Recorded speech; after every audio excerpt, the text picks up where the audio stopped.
All right, we're doing a quick and dirty video this week, Nikon ZF.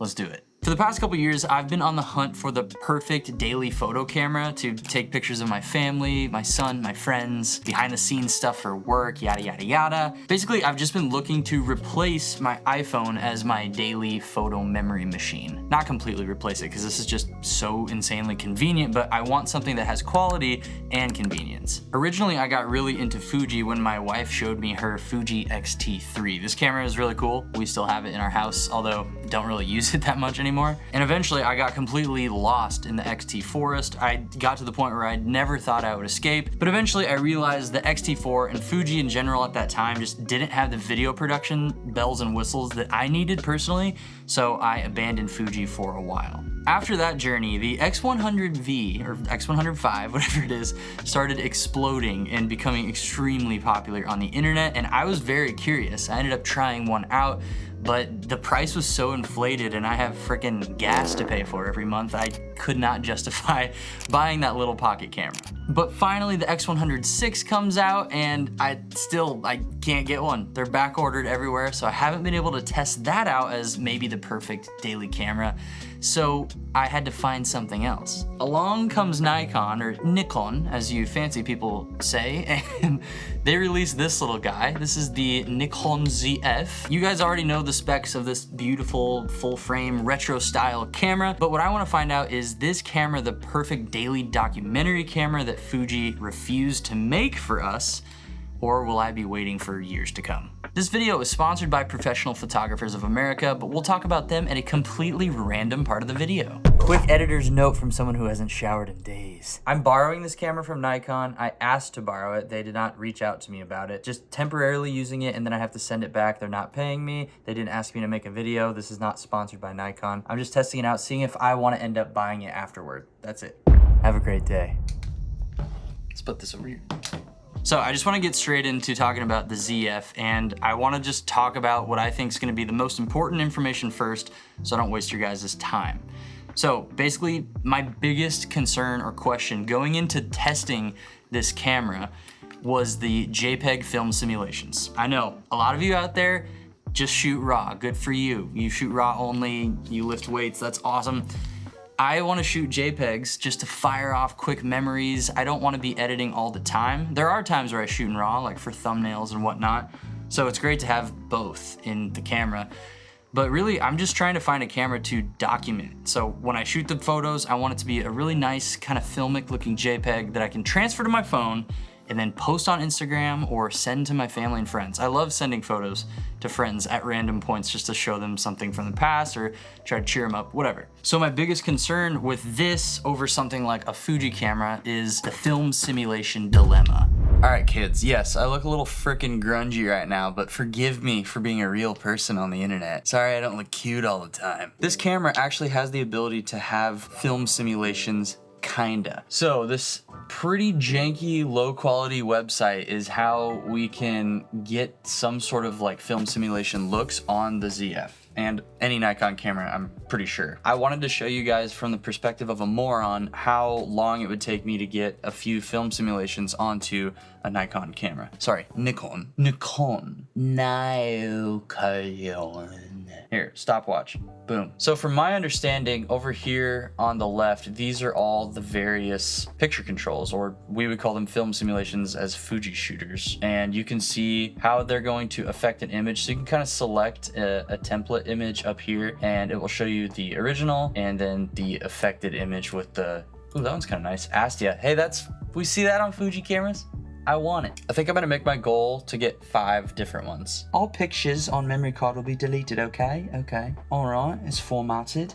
We've already burned 3 minutes off the clock, holy sheesh. Card in computer, formatted. So we have to make a folder called Nikon. Nikon, all caps. Then a folder within that folder called custom picture control, PC. Okay, cool. Now we get to download the ones that we want. So probably one of the coolest parts of this website is you can adjust the tone curve however you want and then download that picture control, and that's how it will be in camera, which is kind of cool. We're gonna try to find 5. I think Astia is just a nice safe bet. We're gonna download it. The photos, like, it's so low quality. Oh, Fuji. I like a little bit more contrast on this one. Yeah, we're gonna go Astia 03. Don't know if you can have...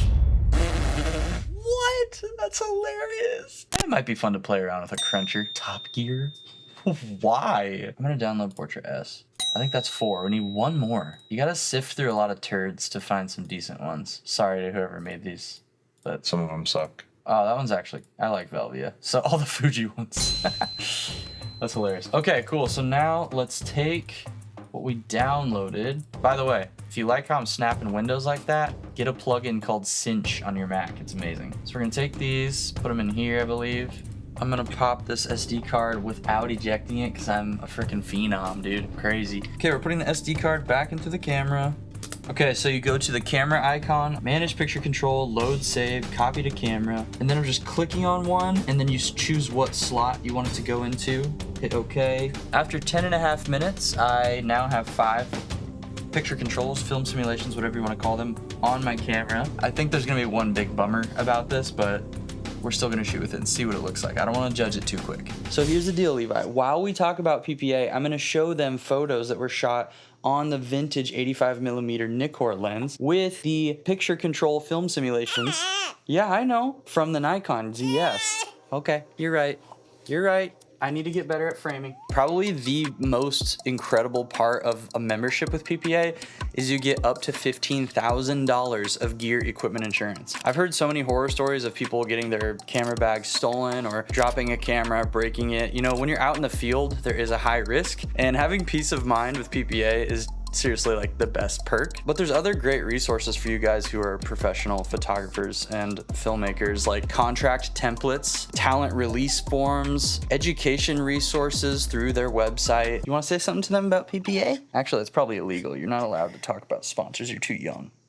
I remember when I was first starting with freelance, I was doing photo and video, but a lot of photography, and I had like no contract system, no invoicing. So if you're making those same mistakes that I made, just stop yourself now and set yourself up for success by getting a PPA membership. Check out the link that's on the screen, top link in the description, and you get a discount when you use my link or my code. Thank you guys so much for your continued support, and thank you so much, PPA, for being a sponsor this year. It's changed my life, so really appreciate everybody. And yeah, back to the video. So after testing that and shooting some photos with the kind of film simulation picture control profile stuff, what do I actually think? It's really cool, and I think you can definitely get close. But I don't think it's the same as shooting with Fuji's film simulations, just because of how much you can customize within Fuji's cameras without any software. And the biggest thing for me that Nikon is lacking is the lack of grain. The fact that I can't shoot with grain or adjust the strength of grain or the size or whatever is just a big bummer for me, because I just like how it looks. That's probably the biggest thing that I want to see from Nikon moving forward, is like that customization and that like filmic style that a lot of us can get from Fuji cameras. Because this camera, I would rather shoot with this. This just feels incredible, and we'll get into all that, but I just wanted to put that up front because that's my biggest gripe with this. But I know a lot of you out there don't care about that, don't care about JPEGs or film simulations, so I figured we'd get that over with first. The next problem I have with this camera is the fact that it has a flip screen like this. I've ranted about this in multiple videos, so I won't spend too much time on this, but I just wish it had this Sony a7R5 style of screen where it can tilt out photographer style, but also flip out video style. And actually, I made a day in the life video with this camera a while back, and basically I got a couple things wrong in that video. I know, admitting defeat. The comments actually taught me something. Don't use that against me. In that video, I was complaining that the EVF and the screen both looked really soft, kind of mushy, low quality, but it turns out it's because I had edited the picture profile to have a lot less clarity and sharpness on it, because I was trying to get a filmic look from the JPEGs, like just make my own film simulation basically. but I took out way too much clarity, so the screen and the viewfinder looked way softer. And a lot of you were telling me like, adjust your diopter to make sure it's in focus, and it was in focus with my eye. It's just the fact that I adjusted the picture control or the picture profile to be soft. So the quality of the screen and the viewfinder for the most part are fine. If you frickers hold those comments against me and the fact that you taught me something, I'm gonna bust. Yeah, it's actually very similar in weight to an X-T3, X-T4 body, but it's full frame obviously, which is cool. So yeah, the build quality though is just amazing. Like it just feels really solid. The back of the screen is kind of plasticky. The buttons aren't the best thing in the world, but overall the build quality is solid and I'm fine with it. All these naked cameras laying around. Get over here, boy. I'd say the next huge pro is definitely the retro design. I actually have a vintage AI Nikon lens on here, an 85mm, and the two are just seamless together. It's got this big adapter, but it's got the film style dials on the top. I love the little aperture screen on the top of the camera, so if you're shooting top down, you can see where your aperture is if you're using a digital compatible lens. It just warms my heart. You guys know I love retro cameras, so the design is gorgeous. I love it. Now, the next thing I absolutely love is the full frame sensor. And full frame is not a requirement to get beautiful photos or whatever, but there is something about it that just has a slightly larger than life look compared to Micro Four Thirds or APS-C. It's probably such a minor difference. The photos I'm getting from this sensor and this camera are absolutely beautiful. They're so clean and crisp. I'm so happy with the results from the raw files and the amount of editing I can do to them. I think Nikon's colors are amazing in photo and video in their newest cameras. They just look so good. Everything I'm getting out of this camera is making me excited. Even with the 40mm lens that you can buy with this camera, absolutely just like loving the images. You get that snappy autofocus, lightweight package. Something Nikon's doing with this camera that not a lot of other companies are doing is they have a micro SD card slot in the little battery compartment next to the SD card in there. I don't know if you can see it from this, but basically you could throw a micro SD card in this and essentially always have fast storage in this camera. So if you forget your SD card for a shoot or something, just keep a micro SD card in there. You'll always have storage, always have a fallback, which is a genius idea. But let's move to video for a second. Strangely, this camera produces really nice looking images in video too. Like you can get some decent frame rates, and I'm not gonna go through all the specs. You can read B&H if you wanna see that, but the video quality from this is surprisingly good. I ended up making a LUT pack for Nikon N-Log shooting cameras. It's called Natty LUTs if you wanna check it out, link below. I've used those LUTs on a commercial that I shot with the Z8. I've used those LUTs on this footage. I shot like a mini commercial with this in my day in the life video. It's nice having a photo first design, although the screen is kind of a video screen, but still having the ability to shoot insanely good quality video. That's just kind of where we're at with cameras in general now, but yeah, pleased to say you can get good hybrid shooting out of this camera. Okay, some quick outro thoughts. Basically, I think Nikon's onto something insanely smart with this camera. Like they're finally competing with Fuji in terms of that retro body style design, but they're giving me what I want with a full frame sensor, good autofocus, all that. There's a couple weird quirks with this camera, like the lack of film simulation control in camera and the lack of grain being able to be baked into JPEGs, but other than that, I think this camera is super, super fun and I'm excited to keep shooting with it for a while. Make sure to like this channel and subscribe to this video. Follow me on Instagram for short and dumb stuff. Join the Discord to make some nerdy camera friends. Watch out for deer because they're hunting me and I'm hunting them. And text me when you get home so I know you're safe. Been thinking about you. You are so loved.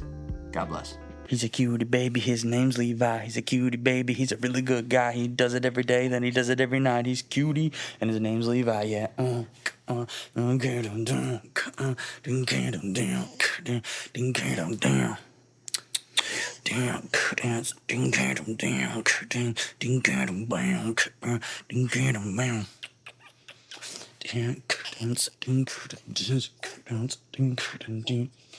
Do you want to do my integration with me?